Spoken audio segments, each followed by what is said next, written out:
one important thing to take into consideration when you're building an off-road rig like this is when you're setting up your suspension and you're spending all that time and all that money in the suspension, you want to make sure that it's set up properly, but you also want to make sure that it's going to stop properly, not bottom out on your engine or on your frame.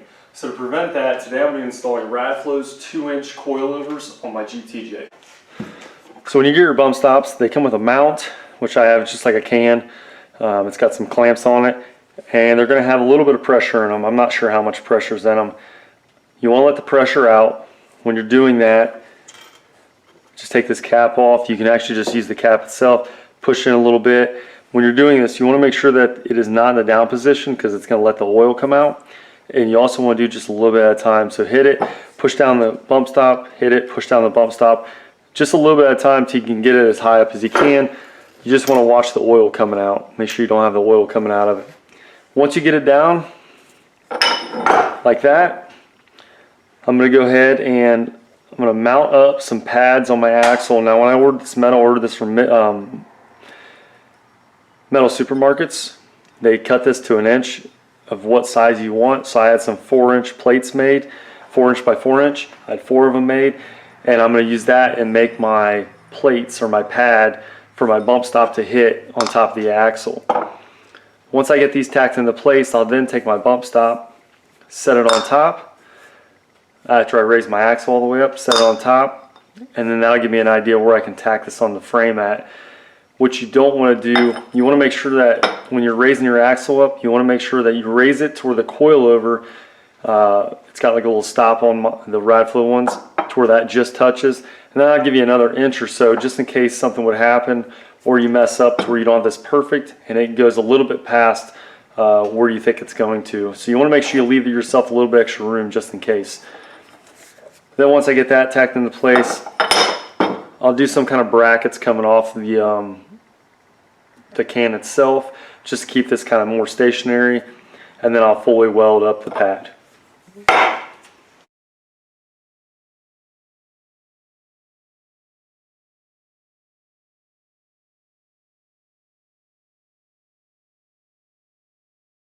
So when I jack up my axle, I'm going to jack it up to where have full compression, full bump, to where this little 1-inch stop just comes in contact with the housing of the shock.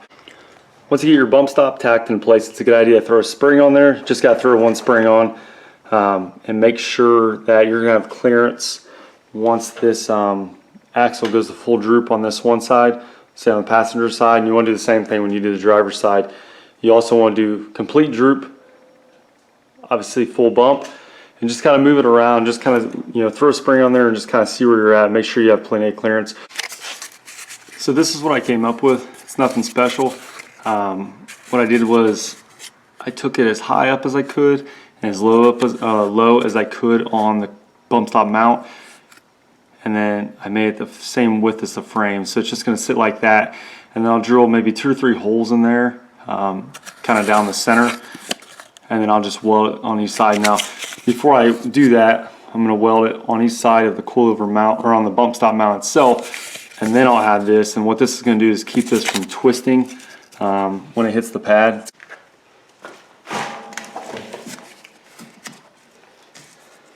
Also, when you're cutting this stuff out with cardboard, it's a good idea to keep this, because you could probably use it for all of them. My plan is to use this for both sides of the bump stop on the passenger side, and then also both sides for the driver's side. Kind of makes it nice if you use the same cutouts, because then it's just going to make it a lot easier when you go to do the other side.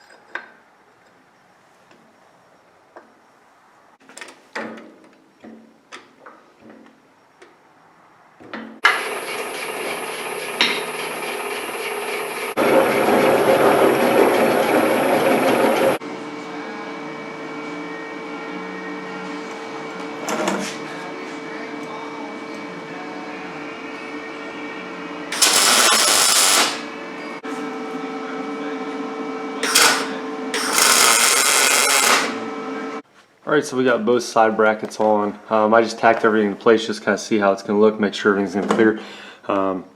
You want to make sure you check your coilover again. Like I said, make sure you throw a spring on there. You just got to throw one, just to check the clearance.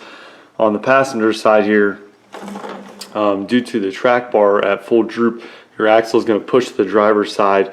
So it's going to be a little closer over here. So what I had to do is turn this just a little bit to get more room for the bolt. So I think I got close to 1 inch of clearance. It's not a whole lot, but it should be enough.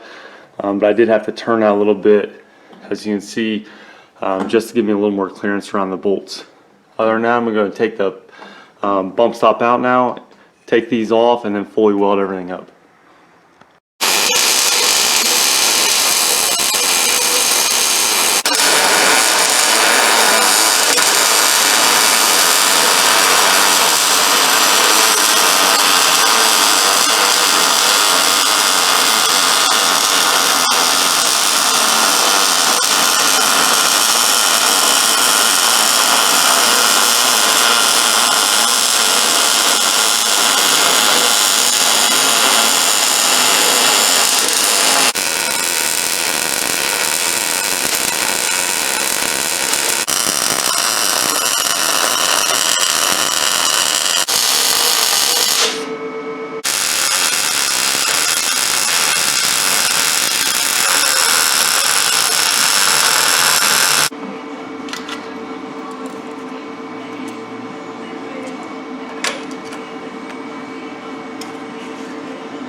Alright, so we got both sides finished up.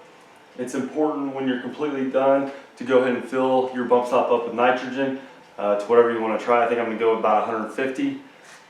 When you're doing this type of setup, as far as making some bracing on the outside, you can also French these into the frame.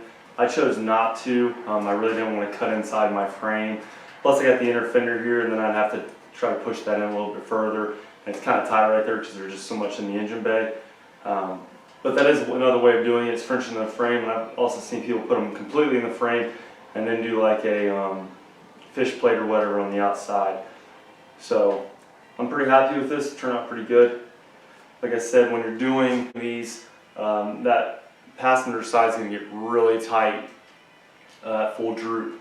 So you want to check that side at full droop, and then this driver's side, you're going to want to check when you got passenger side tuck, because that's going to pull the axle back over a little bit.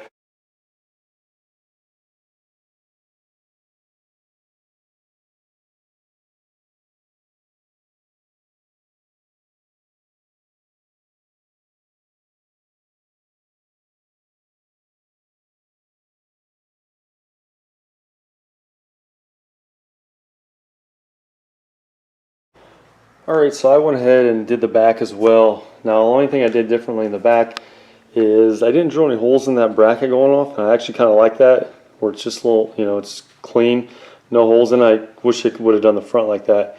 And then I did like a little wedge right there between the bump stop mount and where I Frenched in the frame for the coilover and welded in there. So it's tied in pretty good. One issue, and one thing I screwed up in the back is, obviously I set my bump stops like I did in the front at full bump. It works good. The issue is when it articulates. So in the front I'm running highline fenders, so it's not an issue. I've got that extra clearance with the tire. In the back I don't have that. So I cut up as far as I could to where the seam is, but when I articulate, my bump stop's not going to hit. Main reason is because I have my coilover so far out away from where the bump stop would be. So when it articulates, it still has like 2 inches of shaft showing. So one fix that I'm going to have to do, hopefully it won't be too hard, I'm going to have to cut this fender up probably at least a good inch or so, maybe a little bit more, and then I'll just figure something out how to get that seam in there together. Maybe just cut it and then kind of push that inner fender up and then just kind of weld it back. And then I might have to raise or lower my lower 4-link mount or 4-link link, because it's probably going to end up hitting the frame if I go up real high. So we'll just have to kind of play it by ear. I'm first going to cut the fender out, raise the tire up, and go from there. But that's one thing to look for, and I didn't think about that when I was building the suspension in the rear, is just make sure that you have enough clearance, because otherwise this tire is going to get into the fender and it's going to chew it all up.